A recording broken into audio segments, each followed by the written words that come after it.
Hello dear aspirants, welcome to the Exia IAS academy. तो जो भी इम्पोर्टेंट न्यूज़ आर्टिकल है 2 फरवरी के न्यूज़पेपर में, तो जो भी इम्पोर्टेंट आर्टिकल रहेंगे वो कैसे एग्ज़ाम के लिहाज से इम्पोर्टेंट है और कैसे क्वेश्चन पूछे जा सकते हैं प्री मेंस मेंस में, तो वो चीज़ें इसमें मेंशन की गई है। ओके, तो हर रोज़ की तरह ही आज भी मैं आपको इसका एक ओवरव्यू देना चाहूँगा। ओके, तो ये जो भी पीडीएफ है टेलीग्राम चैनल में अवेलेबल होगा, आप उससे जुड़ के ये डाउनलोड कर सकते हैं। तो आज का, जैसे कि कल बजट का प्रेजेंटेशन हुआ, तो जो भी टॉपिक रहेगा और जो भी डिस्कशन रहेंगी ऑलमोस्ट आप पकड़ लीजिए 1 वीक के लिए बजट रिलेटेड ही रहेंगी। और इसके बाद भी जो भी आर्टिकल रहेंगे उसमें भी क्या है, बजट में जो भी एलोकेशन दिया गया, ओके, तो उसको कैसे फिर से स्कीम बना के, पॉलिसी बना के कैसे इम्प्लीमेंट किया जाएगा बाय डिफरेंट मिनिस्ट्री, तो वो भी देखना ज़रूरी हो जाएगा। ओके, तो ये जो भी प्रिपरेशन है, इससे पहले हमें इकोनॉमिक सर्वे का जो भी डायग्नोसिस था कि हमारे इकोनॉमी में कौन सी प्रॉब्लम है और उसका क्या सल्यूशन है और कैसे हम अपना जो फ्यूचर का रोड है वो बना सकते हैं, तो उसका सजेशंस हमने देखा। तो अभी बजट में जो भी इकोनॉमिक सर्वे में कहा गया, जो भी प्रॉब्लम गिनाई गई उसमें, तो उसको एड्रेस करने के लिए कौन कौन से मेजर्स लिए गए हैं, एज वेल एज़ कौन कौन से चीज़ें मिस्ड हो गई है। ओके, तो उन सभी चीज़ों का डिस्कशन इसमें देखा गया है। ओके, चलिए देखते हैं। तो ये जितने भी टॉपिक है, तो इसमें लगभग सारे टॉपिक ही बजट रिलेटेड जो भी पेपर कटिंग्स है डिफरेंट न्यूज़पेपर से, वो यहाँ पे मेंशन किया गया है।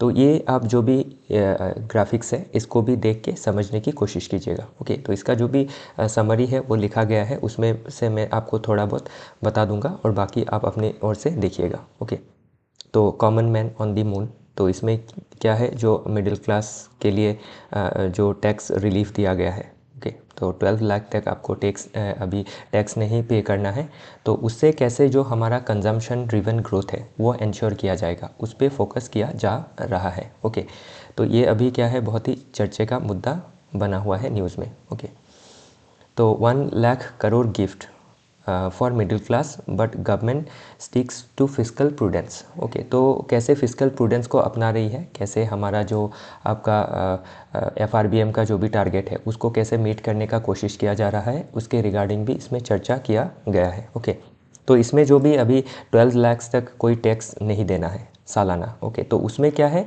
गवर्नमेंट को 1 लाख करोड़ क्या होगा, उसमें से आपका उनका लॉस होगा।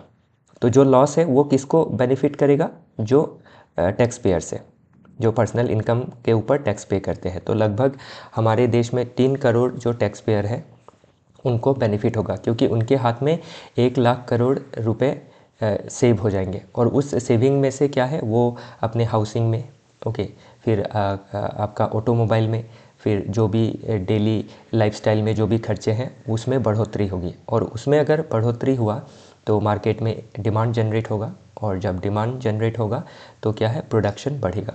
ओके, तो उससे क्या है, जब प्रोडक्शन बढ़ेगा, नई फैक्ट्रीज़ लगेंगी, नई इंडस्ट्रीज़ लगेंगी, नए सर्विसेज सेक्टर आएंगे, तो ये एक चीज़ क्या करेगा, फिर एम्प्लॉयमेंट जनरेट करेगा। ओके, तो ये इसका ऑब्जेक्टिव, ये ऑब्जेक्टिव रख के ही क्या किया गया है, टैक्स में कट्स या फिर छूट दिए गए हैं। ओके, तो लेटर हम ये भी देखेंगे कि इसका क्रिटिसिज्म क्या है, क्योंकि हमारे देश में लगभग आपके 60 करोड़ वर्कर हैं।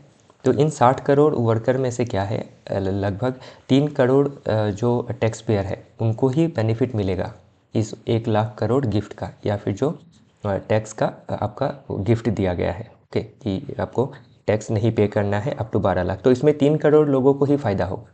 बाकी जो भी आपके 57 करोड़ लोग रह जाएंगे जो इकोनॉमी में आपके वर्कर के तौर पे हैं, तो उनको क्या है, सीधा सीधा इसका बेनिफिट नहीं मिलने वाला है।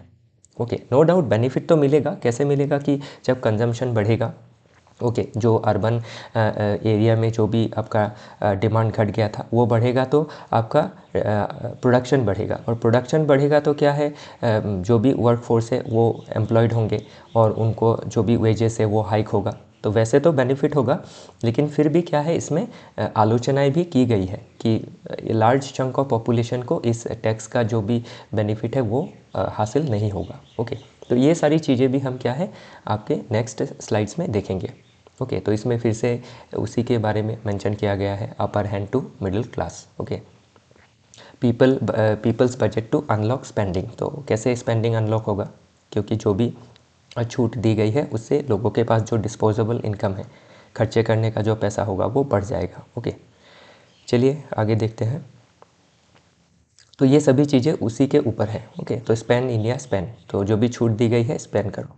तो union budget has put 1 trillion in the hands of Indians. तो इसमें 1 ट्रिलियन मतलब वही 1 लाख करोड़ के बारे में कहा गया है। ओके, तो 1 लाख करोड़ अगर ट्रिलियन में कन्वर्ट करें तो ये 1 ट्रिलियन होगा। ओके, तो ये सभी चीज़ें इसमें जिस्ट के आकार पे भी मेंशन की है। आप खुद से भी क्या है एक बार फर्स्ट हैंड थोड़ा समय निकाल के पढ़ लीजिएगा, एग्ज़ाम के लिहाज से ज़रूरी है, क्योंकि बजट से, इकोनॉमिक सर्वे से क्वेश्चन पूछा जाता है। ओके, तो नेक्स्ट जो भी चीज़ें हैं इसमें मेंशन कर दी गई है। ओके, तो इससे भी आप क्या है एक अच्छा आइडिया ले सकते हैं। तो क्या ऑब्जेक्टिव है, to boost domestic consumption, enhance economic growth and provide tax relief to the middle class. तो अभी बताया ही है कि कैसे ये मदद करेगा। ओके, और इसके जो भी आलोचनाएँ हैं वो हम बाद में देखेंगे। चलिए आगे देखते हैं। तो इसमें सारे जो भी फिस्कल डेफिसिट मैनेज कैसे किया जाएगा, तो 2024-25 में 4.8% फिस्कल डेफिसिट था, तो उसको क्या किया जाएगा 4.4% तक लाया जाएगा। तो ये भी एक अच्छा बात है, क्योंकि अगर फिस्कल प्रूडेंस मेंटेन किया गया, ओके, आपके जो भी मिस स्पेंडिंग है या फिर जो भी वेस्टेज है उसको अगर कम किया गया तो क्या है गवर्नमेंट के पास पैसे बचेंगे, और गवर्नमेंट उसको क्या है उस पैसे को आपका कैपिटल एक्सपेंडिचर में लगा सकेगी। ओके, तो उससे क्या है फर्दर इकोनॉमी को बूस्ट मिलेगा। तो ये सभी चीज़ें इसमें मेंशन की गई है। ओके, चलिए आगे। सो ये सारे डेटा से आप पढ़ेंगे तो ये डेटा से आपको पूरा आइडिया हो जाएगा। ओके, चलिए आगे देखते हैं। A clear road map for विकसित भारत। ओके, तो ये कुमार मंगलम बिरला साहब के द्वारा लिखा गया है, जो चेयरमैन है आदित्य बिरला ग्रुप के। ओके, तो इससे क्या है अभी जैसे और भी डिफरेंट स्कीम्स लिए गए हैं तो उन्हीं के बारे में इसमें मेंशन किया गया है। ओके, तो इसमें आप देख सकते हैं कि की ऑब्जेक्टिव्स क्या है, जो बजट प्रेजेंट किया है उसका। विजन फॉर विकसित Bharat, developed India by 2047। Okay, physical discipline को मेंटेन करने के बारे में कहा गया है। इकोनॉमिक स्टिमुलस दिया गया है, जैसे टैक्स का छूट है। ओके, वो क्या करेगा कंजम्पशन को बूस्ट करेगा, इन्वेस्टमेंट को बढ़ाएगा। ओके, फिर आपका इंफ्रास्ट्रक्चर में भी बहुत सारा पैसा खर्चा होने वाला है। ओके, आपका रोडवेज़ में, फिर वाटरवेज़ में। ओके, तो उसके उपरांत क्या है प्राइवेट पार्टिसिपेशन को भी इंश्योर किया जाएगा, जिसको हम पीपीपी मॉडल कहते हैं। ओके, तो ये सभी चीज़ें क्या है आपका ओवरऑल इकोनॉमिक का डेवलपमेंट में ग्रोथ में मदद करेगी। तो सेक्टर जो भी है, कौन से सेक्टर एक्सपेक्ट किए जा रहे हैं कि बेनिफिट होंगे हाउसिंग में, जैसे पीएम आवास योजना है। ओके, वो तो सरकार अपने ओर से खर्च करेगी, प्लस जो भी इंडिविजुअल्स है उनके पास जब आपका टैक्स बेनिफिट होगा तो वो भी क्या है हाउसिंग में खर्चा करेंगे, फिर ऑटोमोबाइल में खर्चा करेंगे, कंज्यूमर गुड्स में खर्चा करेंगे, ट्रैवल एंड टूरिज्म में खर्चा करेंगे। ओके, तो इससे क्या है हमारे डिफरेंट सेक्टर्स को बूस्ट मिलेगा और एक मल्टीप्लायर इफेक्ट देखा जाएगा। ओके, चलिए आगे देखते हैं। तो ये सभी चीज़ें क्या है लगभग सिमिलर ही है। ओके, बट डिफरेंट पर्सपेक्टिव से डिफरेंट लोगों ने लिखा है, तो इसमें क्या है आप डिफरेंट पर्सपेक्टिव पा सकते हैं, बाकी जो भी चीज़ें हैं वो सेम ही है। ओके, तो फिर इलेक्ट्रिक मोबिलिटी के ऊपर पे भी ओके ओवरऑल इसमें क्या किया जा रहा है, जो हमारा एनर्जी सेक्टर है स्पेशली आपका ग्रीन एनर्जी के ऊपर या फिर रिन्यूएबल एनर्जी के ऊपर फोकस किया जा रहा है। ओके, चलिए आगे देखते हैं। फिर है job scheme don't look promising. तो इसमें क्या है आपका जॉब क्रिएशन में ओके जैसे गवर्नमेंट का स्कीम है आपका MG नरेगा ओके, या फिर नेशनल रूरल लाइवलीहुड मिशन, ये सब स्कीम जो भी है इसमें क्या है आपका ज़्यादा बजट एलोकेशन नहीं देखा गया है। इवन जो MG नरेगा है उसमें तो बजट कट भी देखा गया है। ओके, तो जॉब क्रिएशन के ऊपर सीधा सीधा मतलब कोई स्कीम नहीं देखा गया है। तो ये थोड़ा इसमें क्रिटिसिज्म भी बजट का क्रिटिसिज्म है ये। तो बजट का क्रिटिसिज्म पार्ट भी आपको जानना ज़रूरी है, क्योंकि जब आप क्रिटिसिज्म देखेंगे फिर बजट का जो पॉजिटिव साइड है कि ये जो भी टैक्स कट है या फिर आपका रिन्यूएबल एनर्जी में फिर MSME को जो बूस्ट जाएगा, स्टार्टअप्स को मदद किया जाएगा। ओके, तो वो हो गया एक साइड, इसका एक पॉजिटिव और नेगेटिव साइड दोनों रहेगा। जो पॉजिटिव साइड है वो तो गवर्नमेंट खुद से बताएगी, और जो नेगेटिव साइड है वो हम डिफरेंट स्कॉलर के पॉइंट ऑफ व्यू से जान सकेंगे, और उसके बाद क्या है, हम एक बीच का रास्ता अपना सकेंगे। तो जब भी कोई क्वेश्चन पूछा जाएगा तो गवर्नमेंट के बजट से हम क्या करेंगे, जो सोल्यूशन है वो बता सकेंगे, सॉरी जो पॉलिसी ली जा रही है वो बता सकेंगे। फिर जब क्रिटिसिज्म देखेंगे इसका, तो उसमें हम चैलेंजेस बना सकेंगे अपने आप से कि ये चैलेंजेस है, फिर आप उसमें क्या है सल्यूशन भी डाल सकेंगे। ओके, तो आपको क्या है एक ओवरऑल आइडिया इसमें मिल जाएगा कि चैलेंजेस क्या है, ओके, उसके सल्यूशंस क्या है, और गवर्नमेंट ने कौन से स्टेप्स ली है बजट में, या फिर बजट के बाद कौन से पॉलिसी इनिशिएटिव्स लेने वाले हैं, ओके, या फिर आपका इकोनॉमिक सर्वे ने कौन कौन से सुझाव दिए हैं कि कैसे ठीक करना है। तो ये सभी चीज़ें क्या है आपको मिक्स करके पढ़नी है, और इसमें से एक हॉलिस्टिक आइडिया लेके इंटीग्रेटेड वे में आपको चीज़ें जॉट डाउन करनी है एग्ज़ाम के लिए। ओके, चलिए आगे देखते हैं। ओके, तो इसमें देखिए क्वेश्चंस भी मेंशन कर दिए गए हैं, प्रीलिम्स ऑब्जेक्टिव क्वेश्चन और जो भी आपके प्रोबेबल क्वेश्चन हो सकते हैं, और इस तरह के क्वेश्चन पूछे जाते हैं। ओके, तो ये पास्ट क्वेश्चंस को एनालिसिस करके ही बनाया गया है, तो बहुत ही चीज़ें ऑथेंटिक है, आप देख सकते हैं। तो which of the following employment focused scheme were announce in budget 25-26, तो इसमें से आपको ढूंढना है। ओके, फिर नेक्स्ट है आपका the budget 25-26 seek to boost non farm employment primarily through, तो कैसे करना चाह रहा है, नॉन फार्म एम्प्लॉयमेंट कैसे जनरेट करना चाह रहा है, तो इसमें से आपको ढूंढना है। ओके, उसके बाद विच sector did not receive significant employment incentive in budget 25-26, MSME, tourism, IT and software, leather industry. Okay, तो इसमें मैं आपको आंसर बता देना चाहूँगा, इसमें फिर भी आप पढ़िएगा अपने, आईटी एंड सॉफ्टवेयर में ध्यान नहीं दिया गया है। ओके, इंसेंटिव नहीं दिया गया है, बाकी एमएसएमई में दिया गया है, टूरिज्म में भी दिया गया है, और लेदर इंडस्ट्री, टॉय इंडस्ट्री, इन सब में दिया गया है। ओके, बाकी मेंस में हम डेस्क्रिप्टिव क्वेश्चन जो बाद में आप मॉक्स देते हैं, तो आपको ये सारे मॉक की तरह ही आप देख सकते हैं। ओके, और इसमें क्या है पूरा ये जो भी चीज़ें हैं पास्ट पेपर्स को एनालिसिस करके ही बनाया गया है कि इस लाइन में क्वेश्चन पूछा जा सकता है। तो रोल ऑफ एमएसएमई सेक्टर पूछा गया है इसमें, तो क्यों पूछा गया है, क्योंकि इस बार बजट में एमएसएमई में ध्यान दिया गया है। ओके, कि कैसे एमएसएमई को बूस्ट किया जाए, कैसे उनका जो भी आपका क्रेडिट कैसे उनको और प्रोवाइड किया जाए। ओके, फिर स्टार्टअप को कैसे मदद किया जाए, तो ये कैसे एम्प्लॉयमेंट जनरेट करेगा, तो ये चीज़ें क्या है आपको लिंक करके पूछी जा सकती है। ओके, फिर जो पर्सनल इनकम टैक्स कट है वो कैसे जॉब को स्टिमुलेट, जॉब क्रिएशन कैसे करेगा, कैसे इकोनॉमिक डिमांड बढ़ाएगा, तो वो भी आपको पूछा जा सकता है। ओके, फिर discuss the need for structural reform, तो स्ट्रक्चरल रिफॉर्म क्यों ज़रूरी है, to promote non farm employment in India. Okay, तो नॉन फार्म एम्प्लॉयमेंट के लिए हमें क्या है स्ट्रक्चरल रिफॉर्म्स करने ज़रूरी है, इंफ्रास्ट्रक्चर डेवलप करना है। ओके, फिर हमारे जो भी आपके फाइनेंशियल सेक्टर है उनका रिफॉर्म करना ज़रूरी है।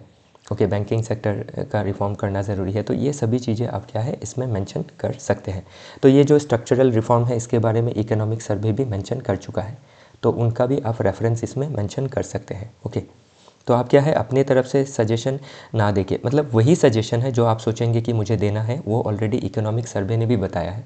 तो अगर आप मेंशन कर देते हैं कि इकोनॉमिक सर्वे आपका 24-25 ने ये सजेशंस दिए हैं, तो आपका आंसर का जो क्या है वेटेज है वो बढ़ जाता है। ओके, तो इसीलिए क्या है इन चीज़ों को आपको ध्यान रखना है, बाकी पढ़ेंगे तो आपको नॉलेज तो हो ही जाएगा। ओके, नेक्स्ट है आपका मार्च टू विकसित भारत बिगिंस। ओके, तो इसमें भी क्या है सभी चीज़ों को मेंशन किया गया है, जैसे the 4 major pillar of the budget, agriculture में ध्यान दिया गया है। ओके, फिर एमएसएमई को बूस्ट करने में ध्यान दिया गया है, फिर इन्वेस्टमेंट एंड एक्सपोर्ट सेक्टर में ध्यान दिया गया है। ओके, तो ये चीज़ों में जब ध्यान दिया जाएगा ना तो क्या होगा, हमारा जो ग्रोथ है वो एक्सेलरेटेड हो जाएगा। तो ये ऑथर साहब ने क्या किया है, अशोक हिंदुजा जी ने लिखा है, जो हिंदुजा ग्रुप के चेयरमैन हैं।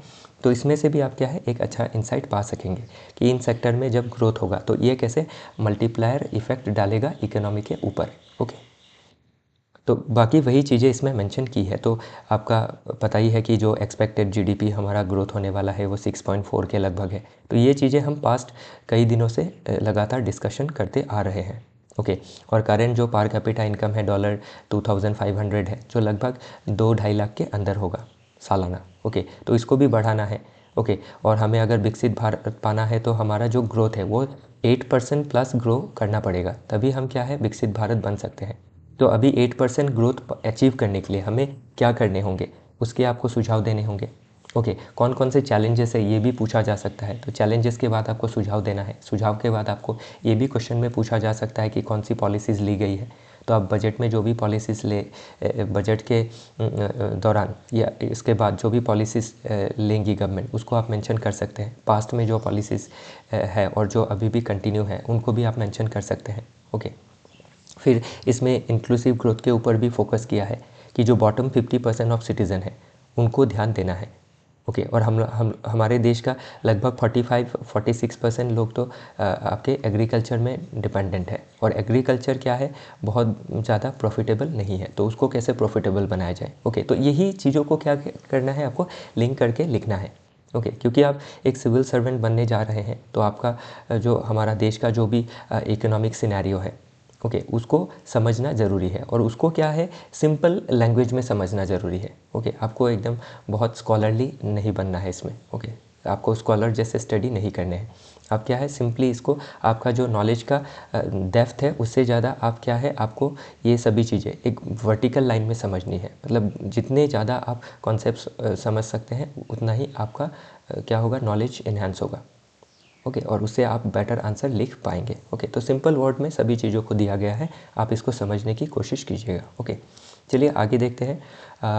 4 major pillars of budget 2025-26। Okay, तो कौन से 4 पिलर्स है, एग्रीकल्चर में ध्यान दिया गया है। ओके, तो एग्रीकल्चर में जो टारगेटेड बेनिफिशरीज होंगे वो कौन होंगे, फार्मर्स होंगे प्लस रूरल पॉपुलेशन होगा। इसमें किसमें कौन से की इनिशिएटिव लिए गए हैं, हाई यील्डिंग सीड डेवलप करने में ध्यान दिया गया है। ओके, पल्सेस एंड मिलेट में फोकस किया गया है।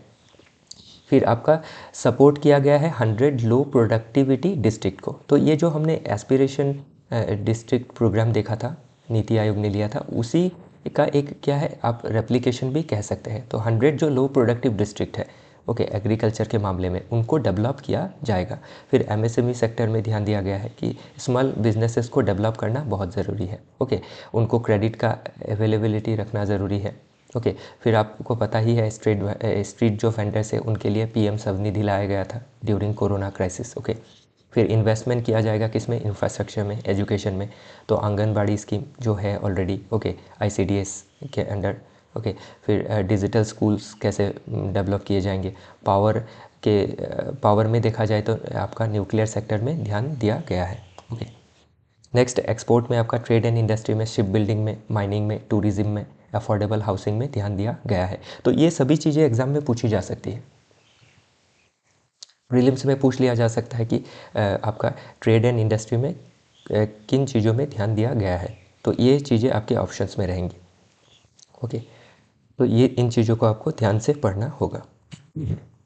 तो इसमें क्या है, हमने रिपीटेडली बहुत सारे आर्टिकल डाले हैं। तो आप इसको पूरा जो पीडीएफ है लगभग 100 पेज का है, तो इसको पूरा जब कंप्लीट करेंगे ना, तो सभी चीज़ें आप देखिएगा कि आपका मेमोराइज ही हो गया है।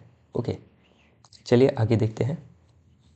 नेक्स्ट यही चीज़ें इसमें खोल के बताई गई हैं। फिर आपका जो भी क्वेश्चन आ सकता है CSE 2025 में, स्पेशली फॉर यूपीएससी, वो भी मेंशन किया गया है। Okay, so what is the fiscal deficit target for financial year 25-26। तो कौन सा टारगेट है इसमें।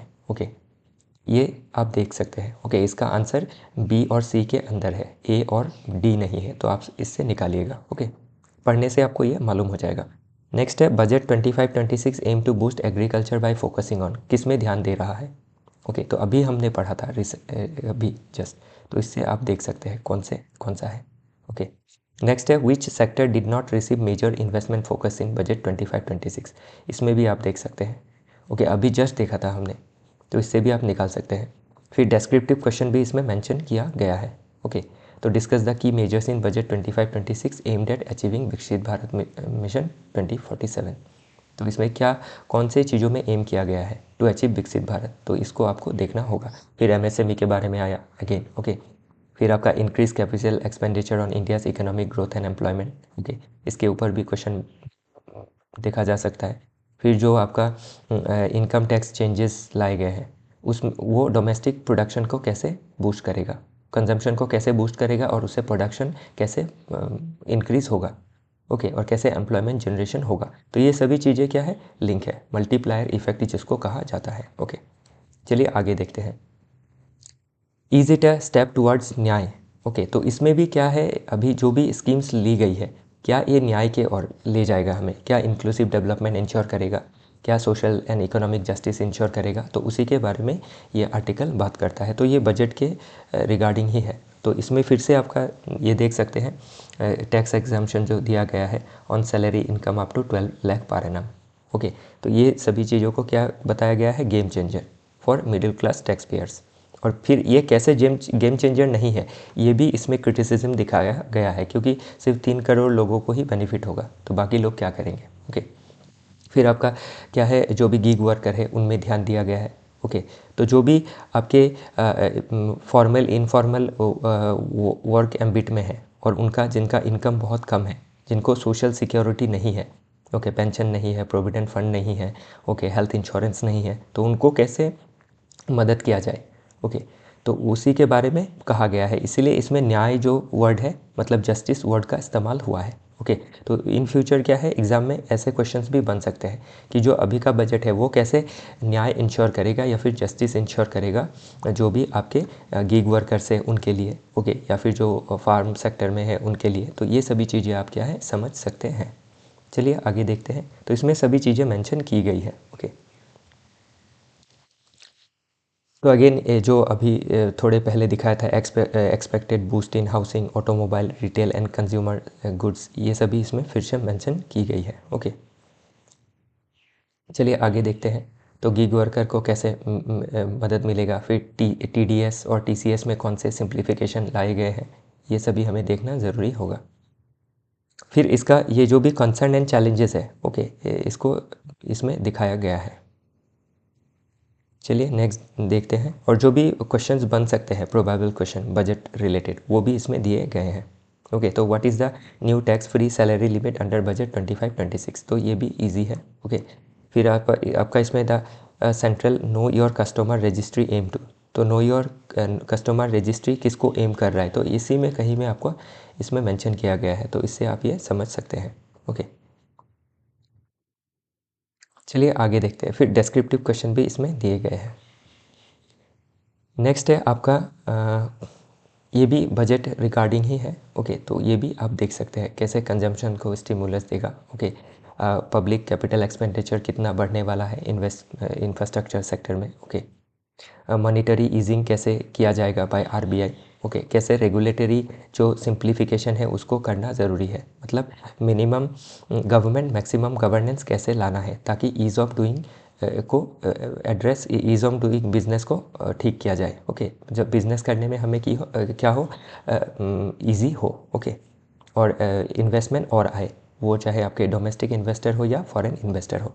फिर कैसे पब्लिक प्राइवेट के बीच कोऑर्डिनेशन करना है, तो ये इस बार के बजट में इसमें भी ध्यान दिया गया है। ओके, चलिए आगे देखते हैं। तो इसमें अगेन वो फिस्कल डेफिसिट रिडक्शन कैसे किया जाएगा, क्या टारगेट है, जो अभी रिसेंट हमने देखा वो सभी चीज़ें फिर से मेंशन की गई है। ओके, फिर कैपिटल एक्सपेंडिचर में कौन से सेक्टर में कितना किया जाएगा, ये सभी चीज़ें इसमें मेंशन की गई है। ओके, चलिए आगे देखते हैं। तो इसके बाद है आपका ये भी रिगार्डिंग बजट ही है। ओके, तो शॉर्ट टर्म लॉन्ग टर्म क्या मेजर्स लिए जाने हैं वो इसमें मेंशन किया गया है। ओके, तो शॉर्ट टर्म में डिमांड स्टिम्युलेट करने के लिए और इनकम जनरेशन के लिए क्या किया गया है, जो भी टैक्स बेनिफिट है वो दिया गया है। ओके, और लॉन्ग टर्म के लिए क्या है, इंफ्रास्ट्रक्चर के ऊपर ध्यान दिया गया है। तो अभी देखा हमने कि जो कैपिटल एक्सपेंडिचर है वो इंफ्रास्ट्रक्चर में बढ़ने वाला है। ओके, तो इससे क्या होगा, लॉन्ग टर्म में हमें हमारा जीडीपी एक्सपेंशन में मदद होगा। ओके, तो इन चीज़ों को आप समझ सकते हैं। चलिए आगे देखते हैं। नेक्स्ट है budget realization of agri sectors potential. Okay, तो बजट में एग्रीकल्चर के कौन कौन से आपके मुद्दे लिए गए हैं और कौन से मुद्दे को इसमें ठीक करना चाहा है, वो सभी चीज़ें इसमें मेंशन की गई है। ओके, तो पीएम किसान एलोकेशन कितना हुआ है, तो ये रिमेन अनचेंज बताया है कि चेंज नहीं हुआ है। और इसका ये क्रिटिसिज्म भी हो गया है कि पीएम किसान में जो भी आपका डायरेक्ट बेनिफिट ट्रांसफ़र किया जाता है पर एनम 6000, तो उसमें कोई बढ़ोतरी नहीं देखी गई है। पास्ट में जितना एलोकेशन था बजटरी उतना ही है। ये क्या है, एक क्रिटिसिज्म भी इसका बन जाता है। ओके, फिर priority on agricultural productivity and self sufficiency, several new scheme announce किए गए हैं। ओके, तो ये तो ठीक है कि न्यू स्कीम अनाउंस किए गए हैं, but no clear funding details, लेकिन फंडिंग डिटेल्स क्लियर नहीं है। ओके, तो ये एक क्या है, ज़रूरी मुद्दा बन जाता है कि अब जो स्कीम है वो अनाउंस अगर किया गया है और बजटरी जो आपका एलोकेशन है वो अगर क्लियर नहीं है, मतलब क्या किया जाएगा, जो आपके पुराने स्कीम है उसमें ही आपका तोड़ मरोड़ के ये जो भी एलोकेशन है उसको इंश्योर किया जाएगा। ओके, चलिए आगे देखते हैं। तो इसमें सभी चीज़ों को मेंशन किया गया है, और ये जो भी चीज़ें मेंशन की है ना, जो भी हमारे पास्ट स्कीम्स रहे हैं उन्हीं में क्या चेंजेस लाए गए हैं वही इसमें बताया गया है। ओके, कितना आपका फंडिंग कट हुआ है या फिर इंक्रीज़ हुआ है उसके रिगार्डिंग, तो ये आप समझ सकेंगे। तो इसमें खाली ये जो स्कीम है ये थोड़ा ज़रूरी हो जाता है, धन्या कृषि योजना। ओके, तो इसमें क्या है, आपका 100 जो लो प्रोडक्टिविटी डिस्ट्रिक्ट है जिसमें फार्म प्रोडक्टिविटी कम है उसमें फोकस किया जाएगा। ओके, लेकिन इसका भी जो बजटरी एलोकेशन है वो अभी क्लियर नहीं है, तो ये इसका एक क्रिटिसिज्म बन जाता है। ओके, फिर पीएम आशा जो प्रोक्योरमेंट के लिए स्कीम है वो पुराना है, हमें पता ही है। ओके, तो ये सभी चीज़ें आप देख सकते हैं। तो 2024 में PM release 109 high yielding variety of crops, तो वो भी आप देख सकते हैं। फिर क्लाइमेट रेजिलिएंट जो क्रॉप है कैसे डेवलप किए जा रहे हैं, फिर बायो फोर्टिफाइड सीड वैराइटीज़ कैसे डेवलप किए जा रहे हैं by Indian council of agricultural research, तो ये सब भी इसमें आप देख सकते हैं। ओके, चलिए आगे देखते हैं। तो कॉटन प्रोडक्शन में कौन कौन से कॉटन प्रोडक्शन को बढ़ाने के लिए कैसे ध्यान दिया जा रहा है। ओके, कैसे हम वियतनाम और बांग्लादेश के कंपैरिजन में पीछे छूट गए हैं, तो ये सभी चीज़ें आपको देखनी ज़रूरी हो जाती हैं। ओके, और इसमें ये प्रॉब्लम्स गिनाए गए हैं, तो ये प्रॉब्लम्स भी आपको जानने ज़रूरी हो जाते हैं। चलिए फिर आगे देखते हैं। तो इसमें अगेन एग्रीकल्चर बजट के ऊपर ही मेंशन किया गया है, अर्थात बजट में एग्रीकल्चर को कितना ध्यान दिया गया है उसी रिगार्डिंग। तो अगेन इसमें आपका पीएम किसान के बारे में ज़िक्र हुआ है, पीएम फसल बीमा योजना के बारे में ज़िक्र हुआ है, तो ये सभी चीज़ें आप देख सकते हैं। ओके, चलिए आगे देखते हैं। तो ये सभी चीज़ें सिंपल लैंग्वेज में दे दी गई है। ओके, तो आप पढ़ेंगे तो समझ जाएंगे। तो इन सब जो भी ये फील्ड है इनमें से क्वेश्चन पूछा जाएगा। एक तो आपका मैन्युफैक्चरिंग, हाँ, दूसरा आपका एग्रीकल्चर के रिगार्डिंग एमएसएमई, फिर मैन्युफैक्चरिंग में आपका एमएसएमई स्टार्टअप के ऊपर क्वेश्चन पूछा जा सकता है। ओके, और सर्विसेज में आपका टूरिज़्म रिगार्डिंग क्वेश्चन पूछा जा सकता है। तो ये सभी चीज़ें आने वाले एग्ज़ाम के लिए ज़रूरी हो जाती है। ओके, तो आपको थीम वाइज देखना है चीज़ों को। ओके, आप एक मैन्युफैक्चरिंग का एक थीम ले लीजिए, मतलब पहला तो इकोनॉमी में आपका 3 सेक्टर है। प्राइमरी में एग्रीकल्चर, तो एग्रीकल्चर एक मुद्दा हो गया, तो बजट में उसको उसके ऊपर कितना ध्यान दिया गया, कितना एलोकेशन दिया गया, या फिर कितना बजट में कटिंग किया गया, तो ये सभी चीज़ें क्या है एग्ज़ाम में पूछी जा सकती है। सेकेंडली आपका मैन्युफैक्चरिंग में पूछा जा सकता है। ओके, लेबर इंटेंसिव सेक्टर में कितना ध्यान दिया गया है, या फिर आपका micro small and medium enterprises को डेवलप करने में कितना ध्यान दिया गया है। ओके, फिर आपका स्टार्टअप को डेवलप करने में कितना ध्यान दिया गया है। तो स्टार्टअप के साथ फिर आ जाता है आपका गिग वर्कर का सोशल सिक्योरिटी के लिए कौन कौन से मेजर्स लिए गए हैं, तो इस तरह का क्वेश्चन एग्ज़ाम में बनेगा। ओके, तो मैं आपको एक मोटा मोटी आइडिया देना चाहता हूँ कि ये चीज़ें पूछी जाती हैं। ओके, चलिए आगे बढ़ते हैं। ओके, तो ये भी जो आर्टिकल है ये भी एग्रीकल्चर के रिलेटेड ही है।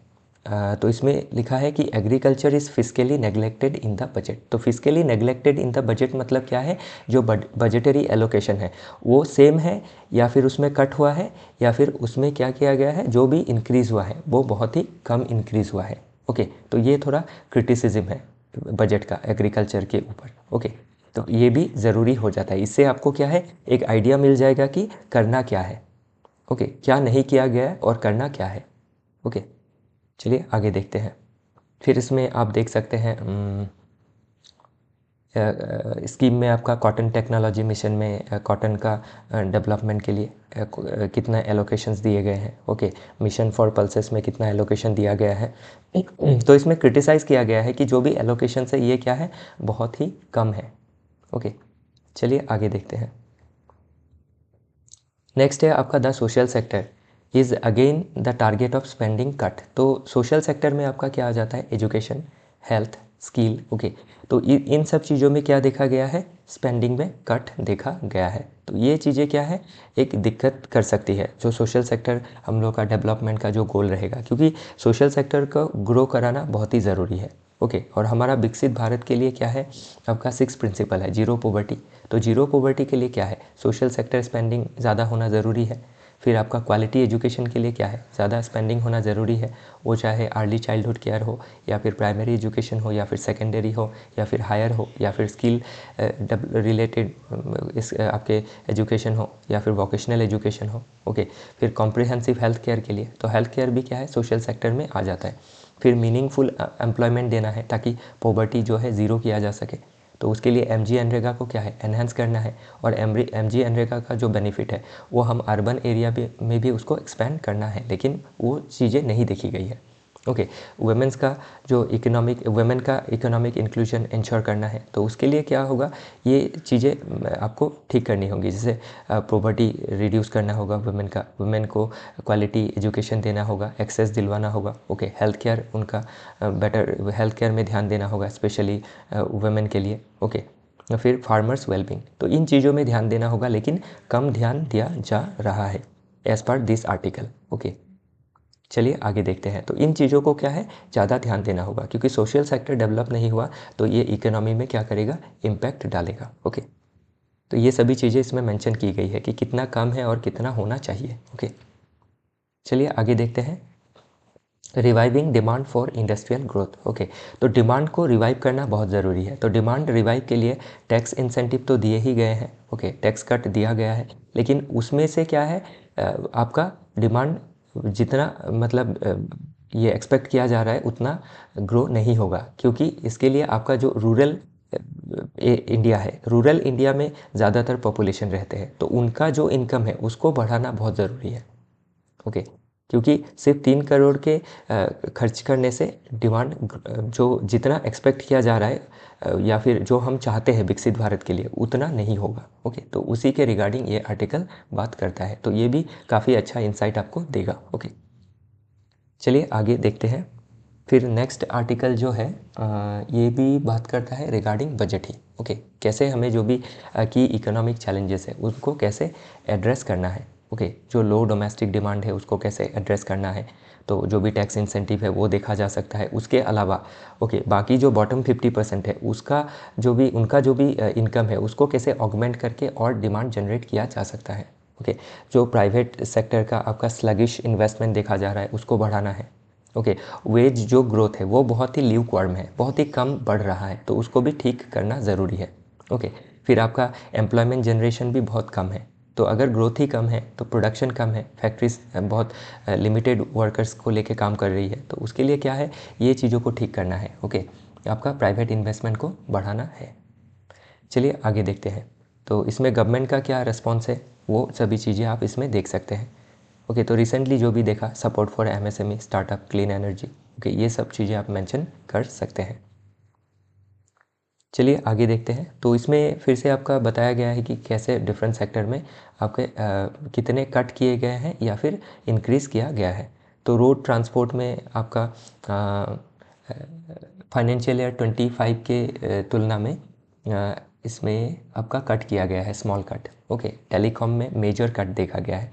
रेलवे में आपका स्टेगनेंट देखा गया है, नो इंक्रीज डिस्पाइट एक्सीडेंट्स। तो इतने सारे एक्सीडेंट देखे गए हैं पास्ट में, रिसेंट में। ओके, फिर भी क्या है, रेलवे सेक्टर में आपका इंक्रीज नहीं देखा गया है, बजटरी एलोकेशन नहीं देखा गया है। ओके, जो भी है मतलब स्टेगनेंट ही है। ओके, तो फिर एनर्जी सेक्टर में क्या है, इसमें बढ़ाया गया है, एलोकेशन बढ़ाया गया है 1.36% से 1.6%। तो इसमें क्या है, positive increase in clean energy focus. तो इसमें तो हमारा ग्लोबल कमिटमेंट भी है, तो इसको मीट करना भी ज़रूरी हो जाता है। ओके, चलिए आगे देखते हैं। फिर इसमें आपका जो भी हमारा सोशल सेक्टर स्कीम है, जैसे MGNREGA है for employment generation. Okay, for employment security और इनकम सिक्योरिटी। तो उसमें आपका क्या है, बजट कट देखा गया है। 1.82% था लास्ट फाइनेंशियल ईयर में, तो अभी इस नए फाइनेंशियल ईयर में 1.7 है। ओके, तो ये भी एक क्या है, कंसर्न वाली बात है। पीएम आवास योजना में बढ़ाया गया है ताकि हाउसिंग में फोकस किया जा सके।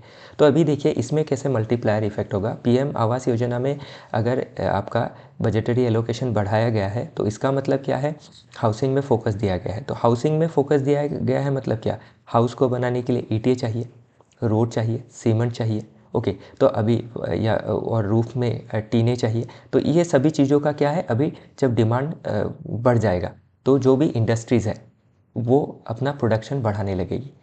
तो ये चीज़ें क्या करेंगी, फिर देश में एम्प्लॉयमेंट जनरेशन करेगा। और जब एम्प्लॉयमेंट जनरेशन होगा तो लोगों के हाथ में पैसे आएंगे, और पैसे आए तो वो डिफरेंट चीज़ों का डिमांड करेंगे, और वो क्या करेगा, फर्दर आपका प्रोडक्शन इंक्रीज करेगा। तो ये ऐसे एक मल्टीप्लायर इफेक्ट देखा जा सकता है।